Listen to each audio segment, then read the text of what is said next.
Order. Questions to the Prime Minister. Paula Sheriff. Question number 1, Mr. Speaker. Thank you, Mr. Speaker. This morning I had meetings with ministerial colleagues and others. In addition to my duties in this House, I shall have further such meetings later today. Paula Sheriff. Thank you, Mr. Speaker. I previously worked in an NHS service which the coalition government gifted to Virgin Care, who are now seeking another contract covering my constituency. Amongst many unethical practices I witnessed, Virgin imposed a system of double appointments, forcing patients to have unnecessary extra consultations before surgery, boosting their profits at the expense of the taxpayer and of patient safety. Is this acceptable? And if not, what is the Prime Minister prepared to do about it? Well, of course, what we want to see in the provision of local services is the best services possible for local people. But the Honourable Lady talks about outsourcing of services in the NHS. I have to say to her that the party that actually put greater privatisation into the NHS was not this party, it was the Labour Party.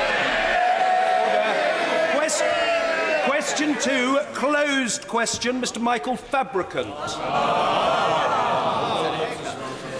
12 months ago, I went to see... This stage, yes. Prime Minister. Thank you, Mr. Speaker. The West Midlands economy, I have to say, is in a very positive position at the moment. I'm very pleased to say that since 2010, nearly 200,000 more people are at work there, 42,000 new businesses. I saw the strength of the economy when I was in Birmingham last week. Of course, we're giving the West Midlands new powers with the devolution deal and the election of a mayor, and I have to say that Andy Street, with his business experience and local experience, would be a very good mayor for the West Midlands. Mr. Michael Fabricant. On the subject of the NHS, 18 months ago, my wonderful doctor, Helen Stokes-Lampard, suggested I have a general well-manned checkup. And it's just as well that I did, because the blood test revealed that there could have been, and was, a problem with my prostate, despite the fact that I was symptom-free. I was immediately referred to the Queen Elizabeth Hospital in Birmingham, who are simply wonderful, and after a period of surveillance, I had a prostatectomy back in June. But hey, I'm now fine. But I want to thank the whole team at the QE, including my surgeon, Alan Doherty, and my excellent specialist prostate nurse, Richard Gledhill, who gave me practical advice. But in the next 10 years, there will be a real shortage of specialist prostate and urology nurses, as many are due for retirement. So may I ask the Prime Minister, what can the government do to avert a shortage of these much-needed nurses? Well, Can I say to my honourable friend that a whole House is pleased to see him back in his position as his normal exuberant self in this House. But he raises a very serious issue, and can I join him in commending not only those doctors and nurses and other health service staff who treated him for his prostate cancer, but those doctors and nurses who are day in and day out ensuring that, as we see actually, we are now having cancer survival rates at a record high. The government is putting more money into awareness of cancer problems, and we will look at the training of nurses. There are 50,000 nurses in training, and we'll continue to make sure that the specialisms are available to do the work that is necessary in the health service. Jeremy Corbyn. Thank you, Mr. Speaker. I too join the Prime Minister in wishing the member for Lichfield well, and obviously hope the treatment he got is the same treatment that everybody else got, because we want good treatment for everybody in our society. It's not controversial. I'm just wishing him well. Is that okay?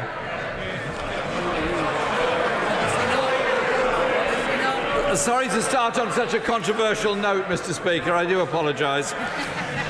At the Conservative Party conference, the Prime Minister said she wants Britain to be a country where it doesn't matter where you were born.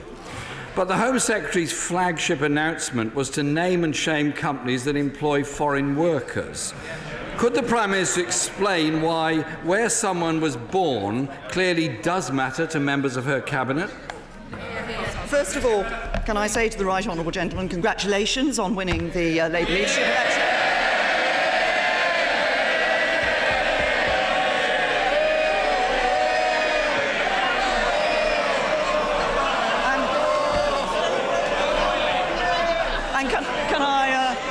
I welcome him back to his place in this House as his normal self? Can I say to him that the policy that he has just described was never the policy that the Home Secretary announced? There was no naming and shaming, no published list of foreign workers, no published data. What we are going to consult on is whether we should bring ourselves in line with countries like the United States of America, which collect data in order to be able to ensure that they're getting the right skills training for workers in their economy. Mr. Speaker, I am most grateful to the over 300,000 people that voted for me to become the leader of my party.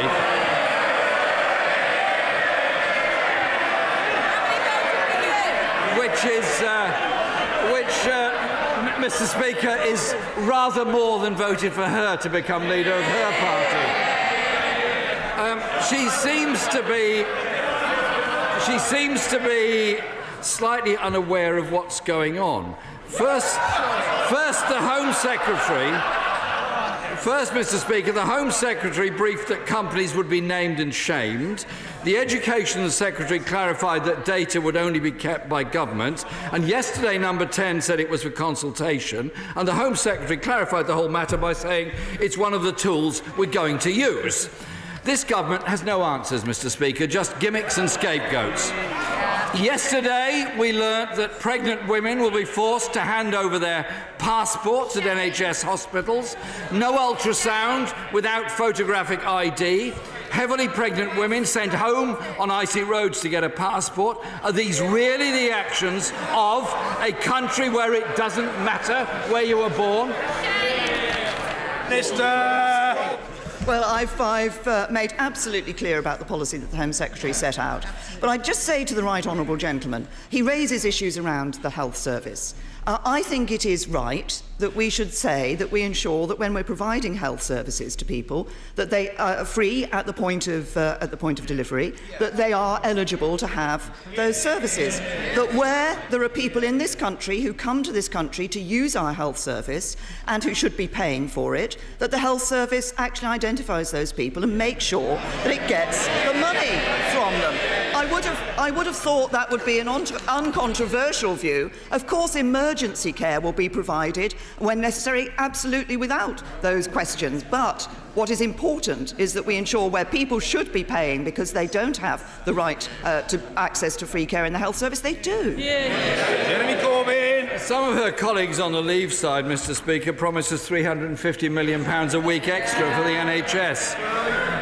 She doesn't seem to have answers to the big questions facing Britain.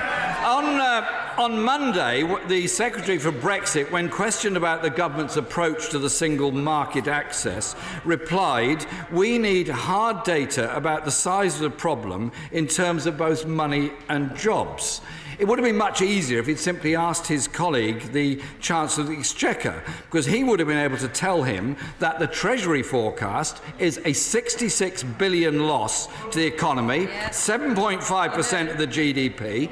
Can the Prime Minister now confirm that access to the single market is a red line for the government, or is it not? Well, the right honourable gentleman has asked me this question before, and yes. He says it's a simple question, and I will give him the simple answer. What we are going to do is deliver on the vote of the British people to leave the European Union. What we are going to do is be ambitious in our negotiations to negotiate the best deal for the British people, and that will include the maximum possible access to the European market for firms to trade with and operate within the European market. But I'm also clear that the vote of the British people said that we should control the movement of people from the EU into the UK, and unlike the right honourable gentleman, we believe we should deliver on what the British people want. Someone once said that leaving the single market would risk a loss of investors and business, and we risk going backwards when it comes to international trade. That person is now the Prime Minister, and that was before the referendum. The Japanese government, Mr. Speaker, the Japanese government, Mr. Speaker, wrote to her in September worried about a shambolic Brexit.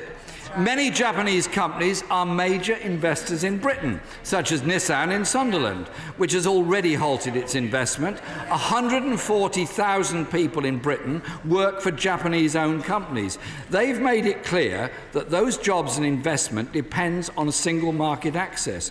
What reassurance can she give to workers today desperately worried about their future, their company and their jobs? First of all, say to the right honourable gentleman that the biggest vote of confidence that we had in Britain after the referendum vote came was £24 billion investment from a Japanese company, SoftBank, in taking over Arm. But secondly, in relation to what we're doing in our negotiations, he doesn't seem to get what the future is going to be about. The UK will be leaving the European Union. We're not asking ourselves what bits of membership we want to retain. We're saying what is the right relationship for the UK to have to the maximum benefit of our economy and citizens of this country. Jeremy Corbyn. Mr. Speaker, the member for Broxtowe said there is a danger that this government appear to be turning their back on the single market, which was indeed a commitment in the Conservative Party manifesto. The reality is that since the Brexit vote, the trade deficit is widening, growth forecasts being downgraded, value of the pound down 16%, an alliance of the Chamber of Commerce, Confederation of British Industry, British Retail Consortium and Trade Union Congress have all made representations to the Prime Minister demanding clarity. Is the Prime Minister really willing to risk a shambolic Tory Brexit just to appease the people behind her? What the Conservative Party committed to in its manifesto was to give the British people a referendum on whether to stay in the European Union. We gave the British people that vote. They have given their decision. We will be leaving the European Union, and in doing that, we will negotiate the right deal for the UK, which means the right deal in terms of operating within and trading with the European market. That's what matters to companies here in the UK, and that's what we're going to be ambitious about delivering. Jeremy Corbyn. Mr. Speaker, the Right Honourable Member for Rushcliffe often has a mot juste to help us in these debates. And he simply said, I want to hear about the Right Honourable and Learned Member for Rushcliffe. very long way, Mr. Speaker, and what he said was, in his own inimitable way, the reason the pound keeps zooming south is that absolutely nobody has the faintest idea what exactly we're going to put in place. We on these benches do respect the decision of the British people to leave the European Union.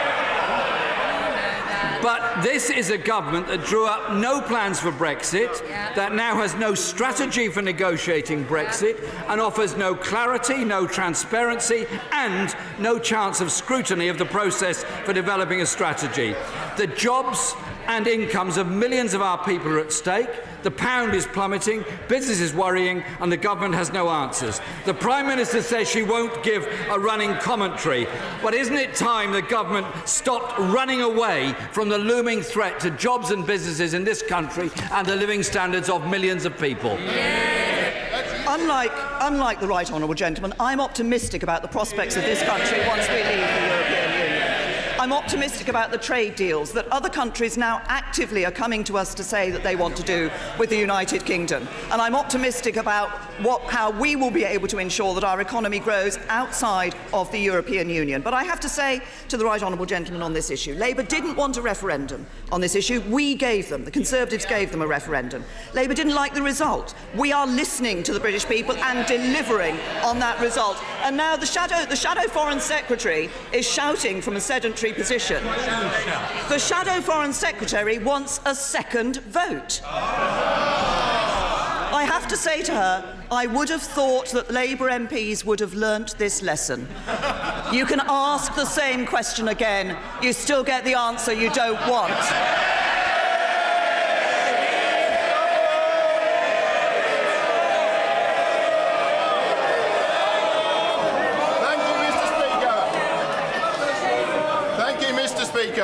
Despite several rounds of European regional development funding, the Cornish economy continues to lag around 30% below the UK average. Does the Prime Minister agree with me that Brexit provides us with the opportunity to develop our own economic programme that will be less bureaucratic, more effectively targeted and offer better value for money for the taxpayer? And will she confirm that her government will continue to invest in the poorer regions of our country, such as Cornwall, once we leave? I thank my honourable friend, and I can give him that assurance. And of course, what I was saying at our party conference, what I've been saying since I became Prime Minister, is we want an economy that works for everyone. That means for every part of our country, including areas like Cornwall and the Isles of Scilly. We've already negotiated a devolution deal with Cornwall. That was signed in 2015. That will demonstrate, I think, that we recognise the challenges Cornwall faces, but we're open to further discussions for Cornwall on ways in which we can improve their economy for the future. Angus Robertson. The European Commission Against Racism and Intolerance has found that a number of areas of concern over political discourse and hate speech in the UK, as well as violent racial and religious attacks. Police statistics have shown a sharp rise in Islamophobic, anti-Semitic and xenophobic assaults over the past year. So does the Prime Minister agree that all mainstream governments and all mainstream political parties should do everything that they can to oppose xenophobia and racism? I've been very clear from this dispatch box on a number of occasions. There is absolutely no place in our society for racism. There is no place in our society for hate crime. It is right that the police are investigating allegations of hate crime where they occur. I'm pleased to say that as Home Secretary, I was able to improve the recording of hate crime, bringing arrangements that improve the recording of hate crime. We made also improving the requirement on police to specifically record hate crime in relation to faith, so that we see the anti-Islamic, the Islamophobia that has been taking place, as well as anti-Semitism and other types of hate crime. There is no place for that in our society. We should, with one voice from across this chamber, make that absolutely clear and give our police every support in dealing with this. Angus Robertson. Remind the Prime Minister that when she was Home Secretary, she put advertising vans on the streets of this country telling foreigners to go home. And at her party conference, we heard that her party is wishing to register foreigners working in the UK. The crackdown and the rhetoric against foreigners by this government has even led to UKIP saying that things have gone too far. Can I tell the Prime Minister that across the length and breadth of this land, people are totally disgusted by the xenophobic language on display from her government? So will she now confirm to this House, will she confirm that the intention of her government is still to go ahead with the registration of foreign workers, but apparently we shouldn't worry because it will be kept secret by her government? Can I say very gently to the right honourable gentleman that I answered 2 questions on that earlier, and I suggest he should have listened to the answer I gave there.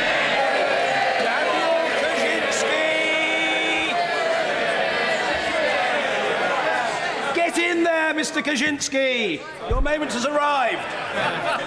We have empowered local doctors to take real leadership over important reconfiguration proposals. In Shropshire, 300 doctors, surgeons and clinicians have been working on a vital reconfiguration of A&E services in Shropshire and in Wales. When they make their decision later this month, it is very important for government to back them and provide the capital funding required for this vital change to enhance patient safety. I think the honourable gentleman is raising an important point, because the configuration of services in his constituency and for others across this House is obviously a significant issue. A&E provision, I'm pleased to say, we're actually seeing more people being treated in A&E today.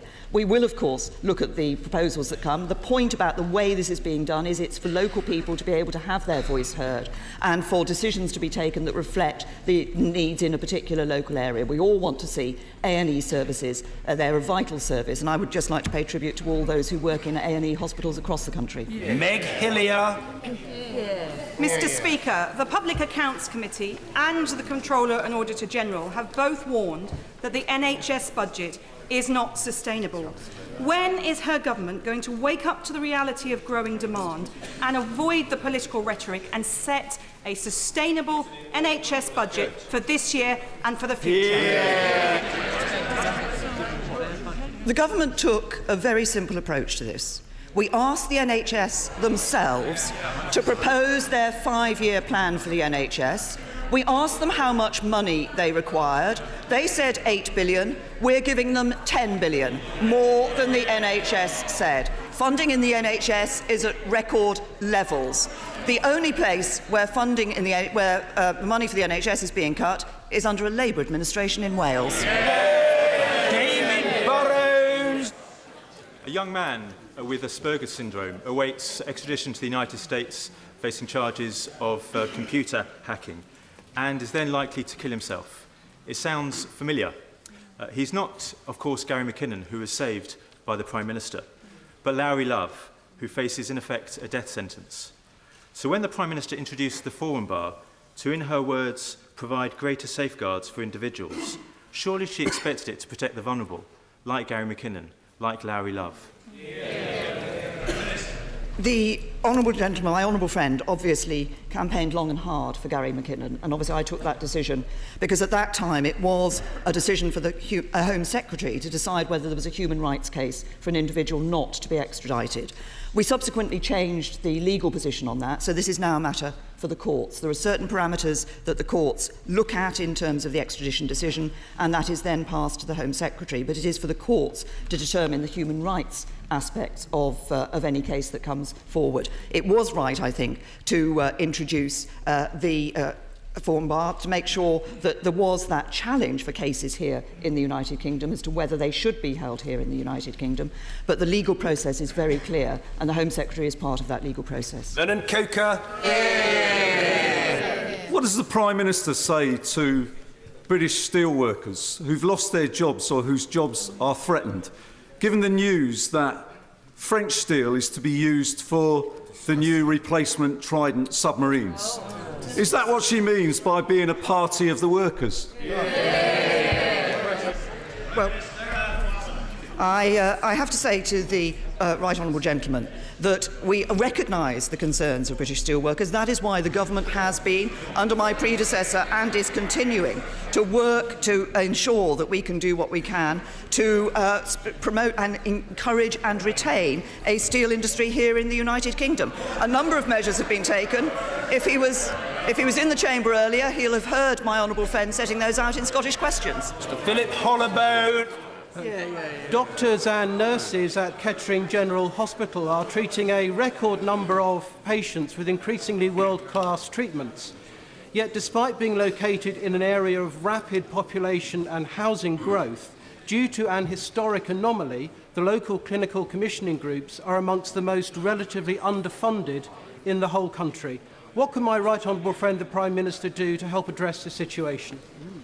As my honourable friend says, I mean, of course we want to make sure that patients are experiencing the same level of high-quality care wherever they are, regardless of where they live and wherever they are. And that's why I understand that the funding for my honourable friend's local clinical commissioning group this year is being corrected to more accurately reflect the level of need that there is in local health need. And that's an investment of over £757 million that will be going into his local area. I think that shows the intention that the government has to ensure that we see that health service that is working for everyone across the country. But of course we can only do that with the economy to back up that NHS.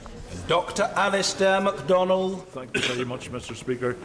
The Prime Minister will be aware that a soft border between Northern Ireland and the Irish Republic was vital in boosting the economy of Northern Ireland.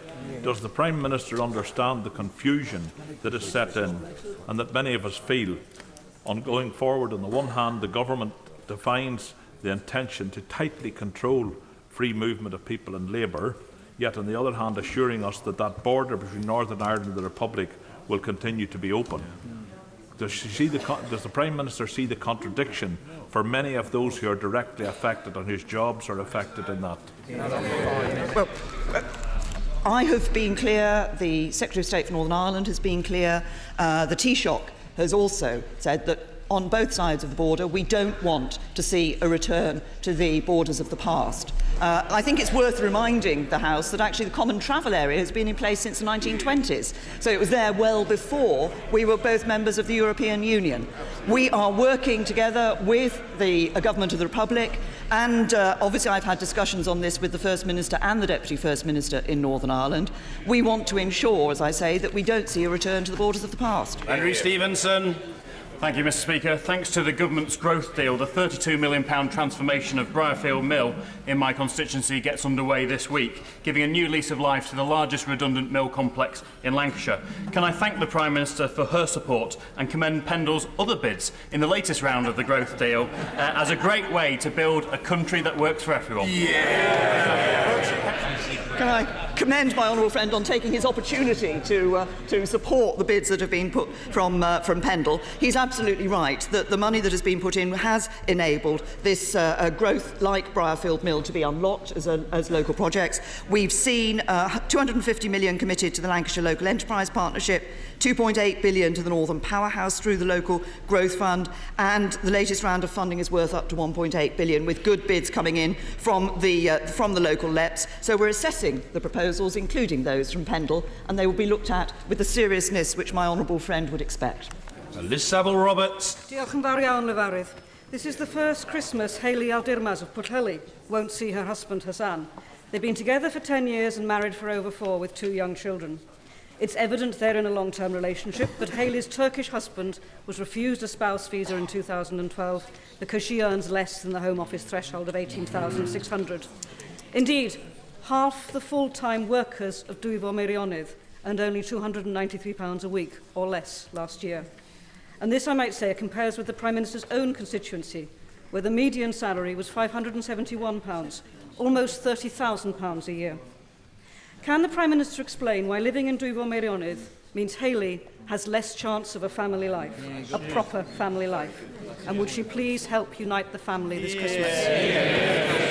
If I can say to the Honourable Lady, I won't comment on the individual case. I know she's sent details in writing to me. I will make sure that she gets a full reply from the Immigration Minister in relation to the specific case. The broader issue she raises about the income threshold for those wishing to join a partner here in the United Kingdom. What the government did was we asked an independent committee, the Migration Advisory Committee, to advise on the level that income threshold should be at. The Migration Advisory Committee suggested a range of figures that it could be. We actually took the lowest figure in that range in taking the 18,600.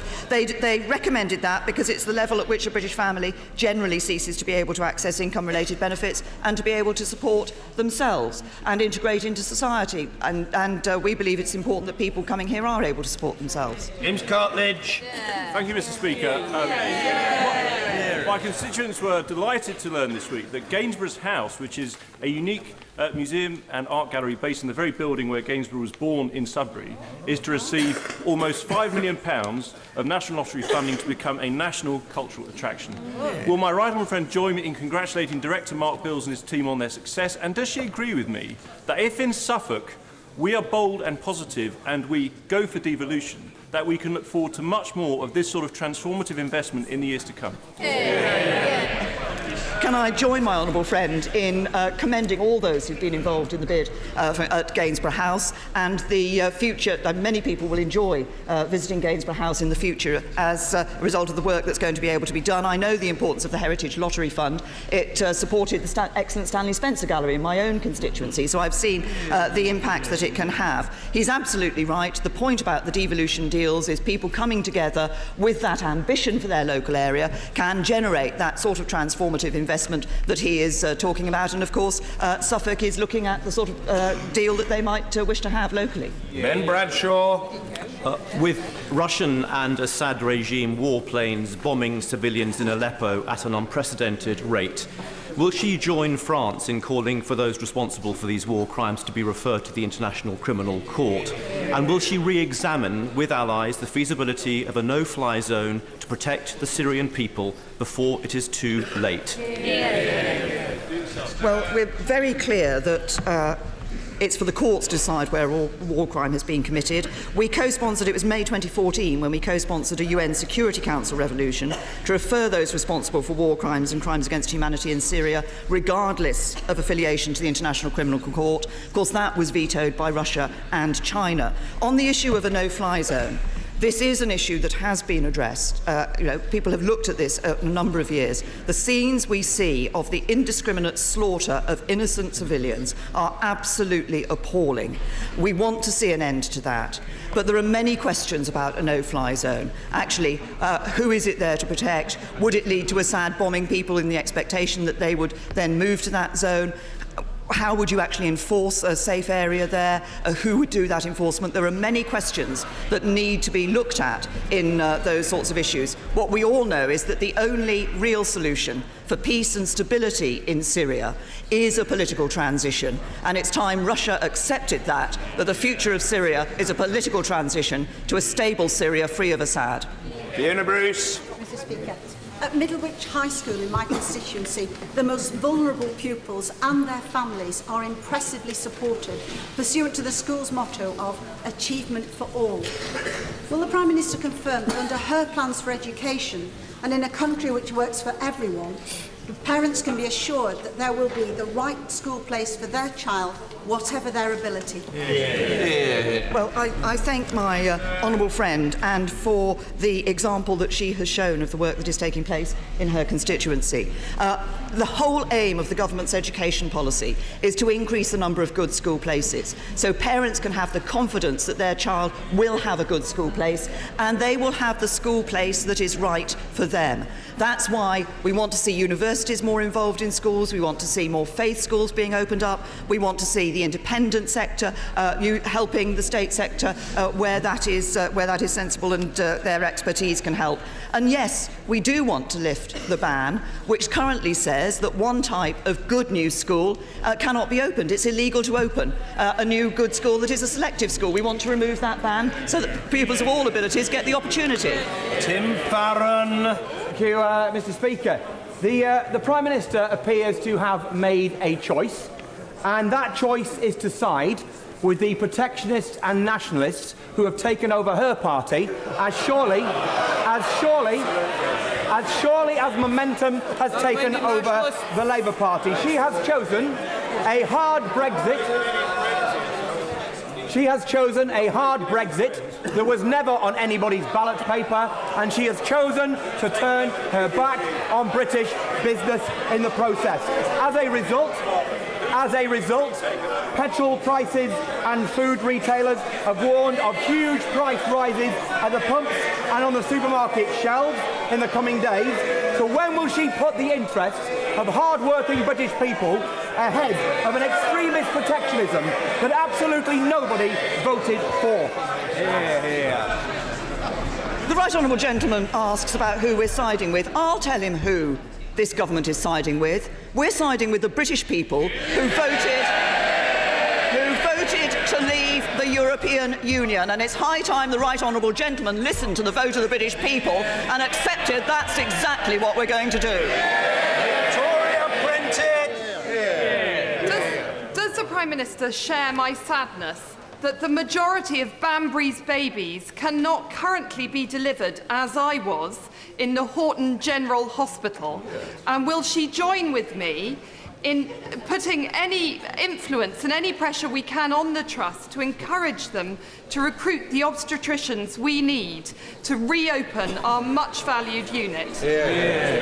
Yes, I can say that I believe every effort is being made to fill the vacant obstetrics posts at the Horton General Hospital. I understand those mothers who are having a midwife-led delivery are still able to go to the Horton General Hospital, but for others, of course, they do have to go to the John Radcliffe Hospital in Oxford. Maternity services are important to people, and I believe the Trust is actively looking to ensure that it can fill those posts. What matters is a safe maternity service for mother and baby. Angela Eagle. I think many people across the House will be reassured that the government accepted the amendment to the opposition motion being debated later this afternoon, which guarantees that this House is able properly to scrutinise the plan for leaving the European Union before Article 50 is invoked. Can she tell us, will that scrutiny involve a vote? I have to say to the Right Honourable Lady that the idea that Parliament somehow wasn't going to be able to discuss, debate, question issues around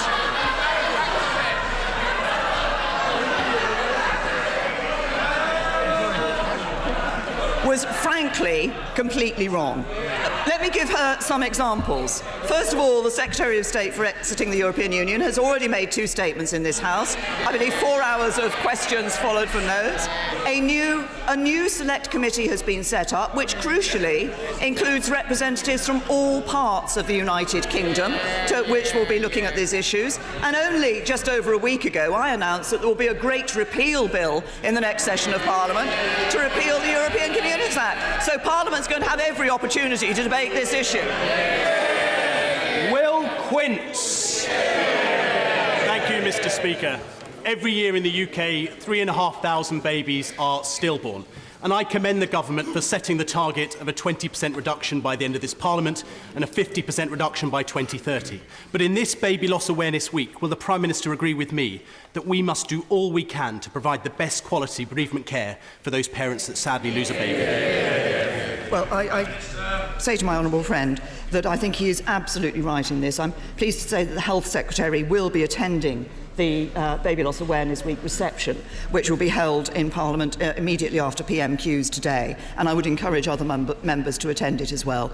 My honourable friend is absolutely right. The loss of a baby must be absolutely devastating, and I'm aware that there are people sitting in this chamber who have been through that tragedy in their lives.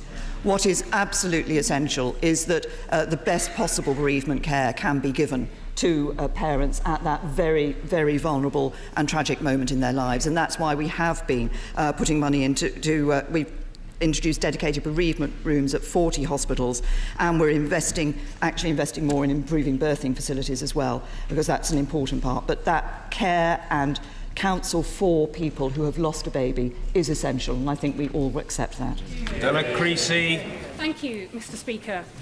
On the 2nd of July, the Home Office were giving details of 178 children who are still stuck in the Calais refugee camp, but had a legal right to be here in the UK with their families who could keep them safe and protected. Given the delays in acting, what responsibility does the Prime Minister think this government has to the 18 of those children who have now gone missing?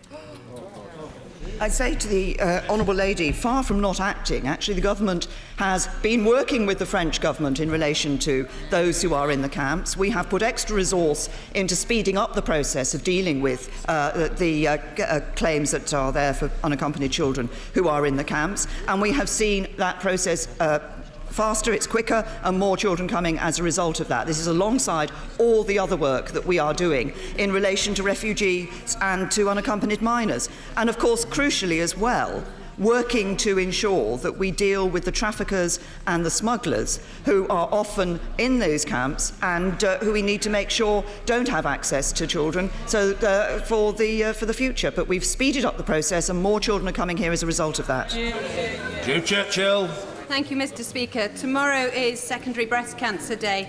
I would like to ask the Prime Minister to join with me in wishing these men and women well. But only a third of NHS trusts currently collect the data in this area. Would she agree with me that better data collection can inform diagnosis, treatment and the use of NHS resources across the piece and give better outcomes for all patients? Yeah. I entirely accept the point that my honourable friend makes, that better information actually gives you a greater opportunity to be able to address these issues. But can I also join with her in commending and wishing well all those, as she says, both men and women who have suffered from breast cancer and who have come through that, as I know she has herself. There are others in this House in that position, but so many people across the country, and it's important that they do get the right care to ensure that they can come through that and see a bright future. Councillor McGovern. Thank you, Mr. Speaker. Last night in this House, a huge number of MPs presented WASPy petitions from towns right up and down this country. So will the Prime Minister now commit to overturning those mistaken 2011 arrangements and provide justice and transitional arrangements for WASPy women? The Honourable Lady should know that there are already transitional arrangements in place. We did make changes. We committed £1 billion to lessen the impact of the changes for those who were affected, so that nobody would see a change by more than 18 months. In fact, it's 81% of women will see increases. There'll be no more than 12 months compared to the previous timetable.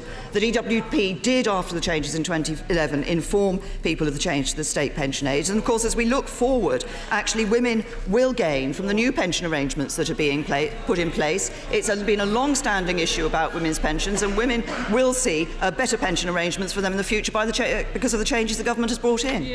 Rishi Sunak.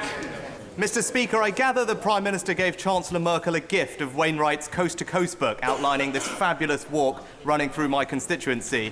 Is the Prime Minister aware that the Coast to Coast is not, in fact, an official national trail? And would she meet with me to discuss my campaign to give this national treasure its deserved national status? I say to my honourable friend, as he knows, that I enjoy walking as well. There's some fantastic walks across the United Kingdom. I haven't done the coast to coast yet myself, but maybe there isn't much time to do it at the moment. But maybe. But I have to say to him that I think he probably knows that the decision about the designation of the coast to coast is one more appropriately put to Natural England, and I'm sure he will be doing all he can to lobby Natural England on this point. Order.